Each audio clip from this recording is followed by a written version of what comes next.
And then there's a huge amount of stress. We're talking about stress today. A huge amount of stress simply from reacting. See, you've been mistaught, and you haven't followed what you've been. See, you have been taught properly. People say, "Don't sweat the small stuff. Forgive, let it go, make it unimportant." They say, "Don't get angry." They say, "Do you, if you know?" But they say it's not winning or losing; it's how you play the game. See, you've learned all these, and they're all true.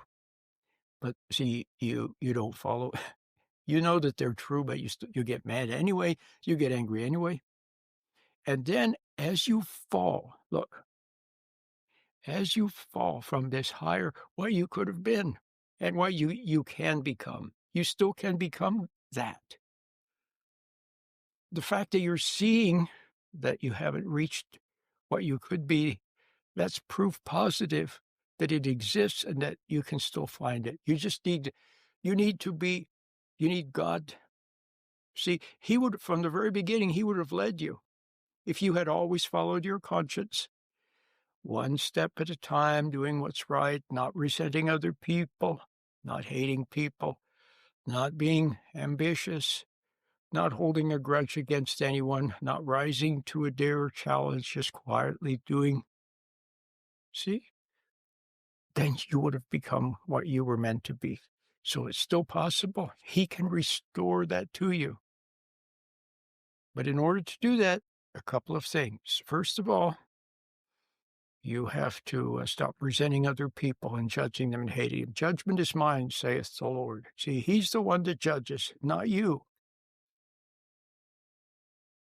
See, so you can discern if people are making mistakes, you can see it, but don't hate them for it. Don't judge them for it. You see, just see it.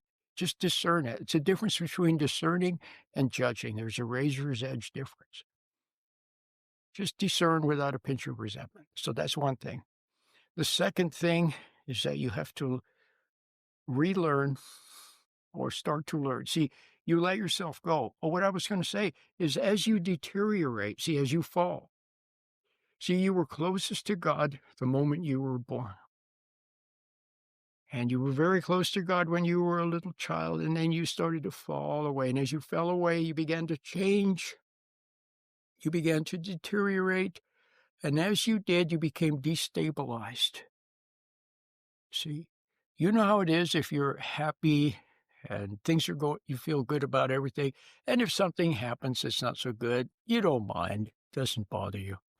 But if you're having a bad day and you're resentful and you feel that people are picking on you and you're nervous, and then when something happens, it gets to you. You see what I mean? So the more you fall, the more you become destabilized and the more sensitive you become. So the gradual falling in your life, falling away from what you could have been, has gradually destabilized you and made you more and more sensitive. See, the world became your authority, that which changed you on the outside, people and things that you reacted to. That became your master. You became beholden to, subject to, reactive to, dependent on that environment. Now you must find the inner environment, which is God. You must refine him and then begin to do what you know in your heart. Wordlessly, you know. Intuitively, see, intuition. You thought knowledge would lead to happiness? No, it leads you away. It was eating from the tree of knowledge of good and evil. That's how the first couple fell. And we're all continuing to fall for the same old line that education and getting a degree and all that kind of stuff. See, it doesn't mean that study is wrong or that learning a trade is wrong. No, it doesn't mean that.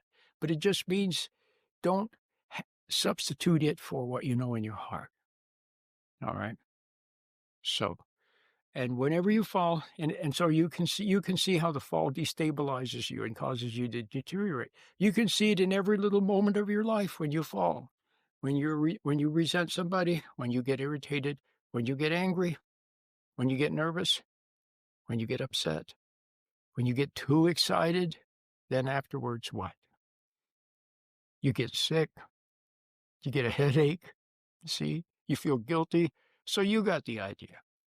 Come back to God, come back, and and I have something that can actually help to get you started. See, you need to know how to get started. Maybe you can recognize what I'm saying is true, and you're following me, and you say, "Yeah, yeah, yeah, that's what happened to me." Okay, but you have to get started. It has to be something simple. See, it can't be complicated. It can't be pie in the sky. It can't be sort of this or that, or maybe I'll get started a year from now when I learn more. No, no, no. It's got to be now. And it's got to be something very simple. You know, they say all politics is local. You heard that?